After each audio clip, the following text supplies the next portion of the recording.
That's the feeling we've all had. How new shoes would make you glad, but the best time to recall when you wore no shoes at all. Back the days. Hey, welcome to another edition of Living Lightly. I'm Dan Dorica.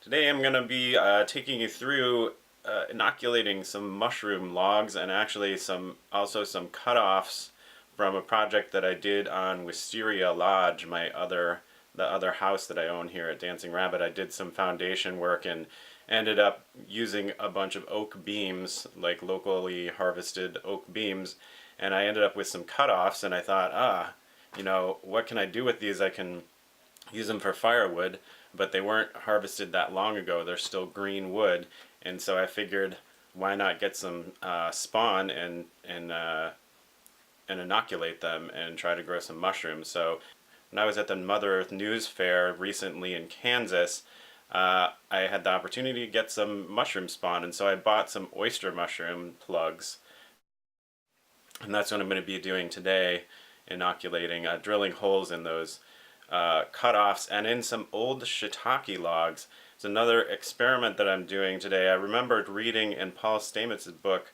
about how it's possible to sort of have a succession of mushroom varieties on the same logs, and you start out with shiitakes and they will consume some parts of the log, and then because the different mushrooms use different parts of the log, that supposedly you can then inoculate with oyster mushrooms and make use of some of what the shiitakes didn't use. So that's what I'm going to be doing today. And keep in mind that this isn't really a how-to.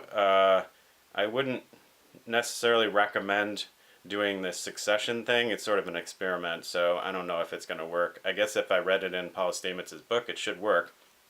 There's just some issues with like sanitation, because obviously these shiitake logs, they went through their cycle of producing and flushing, and now they've slowed down, and so the shiitakes have pretty much run their course. There's probably other fungi that have gotten established in those logs, and so it's going to be competing with the oyster spawn. So we'll see how it goes. So these are the beam cutoffs that I was talking about, and I've already gone through and drilled some holes in some of them, say like 4 inches apart approximately, and yeah, and then these are the plugs that I'm sticking into the holes, and I'll be putting beeswax over them to seal up the holes. I actually soaked these cutoff pieces in my rain barrel for a few days so they could imbibe some more water. And they are green wood, so they should be pretty good for inoculating. I don't think they've been contaminated yet. So these are the shiitake logs. They're maybe like 3 years old actually, and they pretty much stopped producing. You can see a little shiitake right there. They're also pretty rotted. Shiitakes have done a pretty good job of breaking down a lot of the wood that's in them. I think there's still some heartwood in there that might be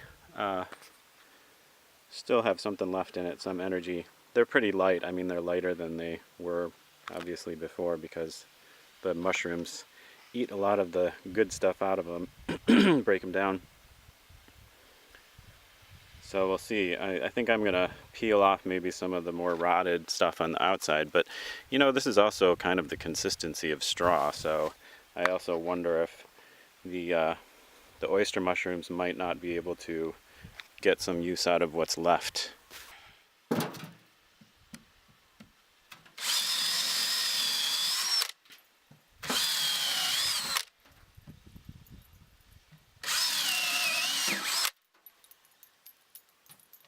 What you doing over there, pup? What you getting into?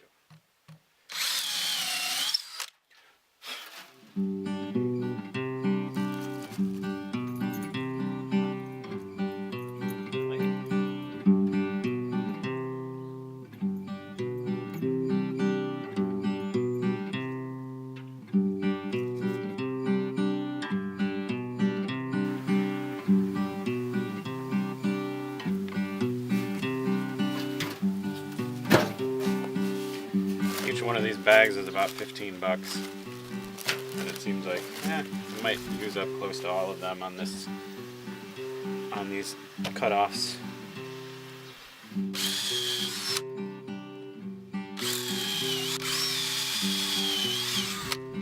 Put this little piece of masking tape on here just to mark how deep I need to go to fit the plug.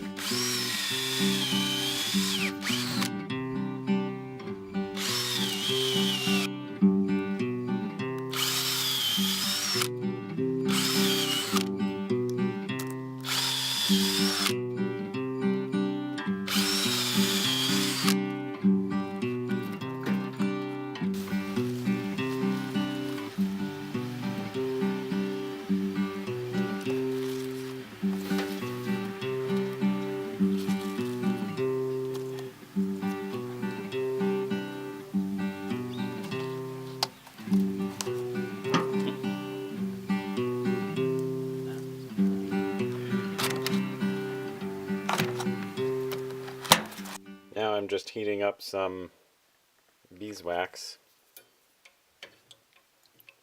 over the stove. Still got a little chunk in there. I actually have a huge chunk of beeswax that came with Wisteria Lodge when I bought that house and moved it over here, so I've been using it for various things, but I still have a huge, I don't know, it's probably like at least 7 or 8 pounds of beeswax, but it's dirty beeswax. I don't know what it was used for before, but it's perfect for this kind of application. I got my beeswax all heated up in here, and I'm ready to start filling in some of these holes. I just got this old sponge and I thought I'd try see if that would work. I don't know how well that's going to work for this application, but I'll give it a shot. I think once it warms up a little bit, it will work fine. But the sponge was a little bit cold when I started out, so. Ah, a bee! Suddenly attracting a bee. Whoa, okay, your beeswax is over here.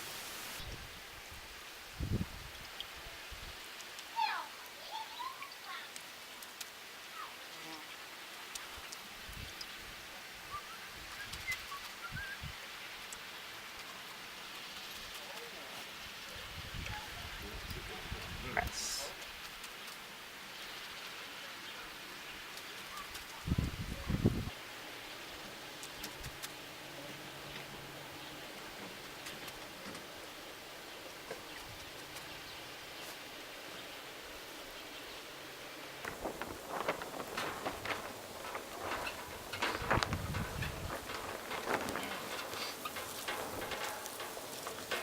Alright, well I've got the old shiitake logs and the oak beam cutoffs inoculated with oyster mushroom spawn, and I've capped them with beeswax.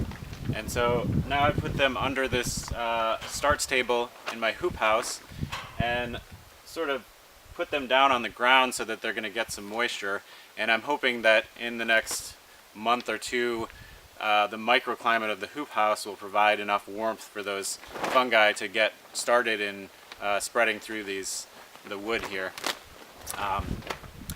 Thanks for watching. I hope you enjoyed me taking you through this little experiment, and don't forget to subscribe to my channel and share and like this video. See you next time. The U.S. heat their homes with fossil fuel of some kind, and although houses have become much more efficient in recent decades, they've also gotten a lot bigger, which has offset many of the gains made. It's odd that we waste so much fuel heating our houses when we're bathed in so much energy by our nearest star.